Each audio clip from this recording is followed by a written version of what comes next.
তো গাইজ আপনাদের কাছে শুভ একটা ভালো খবর। কোলাঘাট ও মেছেদার টোটো যে বন্ধ করা হয়েছিল রেলের পক্ষ থেকে, তো রেলের পক্ষ থেকে আবার পুনরায় জানানো হয় আজ অর্থাৎ 13/1/2024 থেকে মেছেদা জিআরপিএফ অফিস থেকে আবার পারমিশন দেওয়া হলো টোটো চালানোর জন্যে ও অটো সমস্ত গাড়ি চালানোর জন্যে পারমিশন দেওয়া হলো। এবং আরও ওনারা জানালেন যে রাস্তার উপরে পিচ রাস্তা ছেড়ে যদি গাড়ি ঘোড়া কেউ না রাখে, যদি কোনো কারণে জ্যাম হয়, আবার ওনারা এসে অ্যারেস্ট করতে বাধ্য হবেন।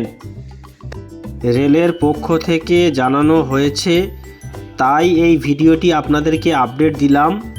কোনোভাবেই রাস্তা জ্যাম করে গাড়ি ঘোড়া রাখবেন না। আপনারা যারা নতুন আছেন এই চ্যানেলটি সাবস্ক্রাইব করে নিন ও বেশি বেশি করে শেয়ার করুন। আপনাদেরকে অসংখ্য ধন্যবাদ মেদিনীপুর টিভিতে।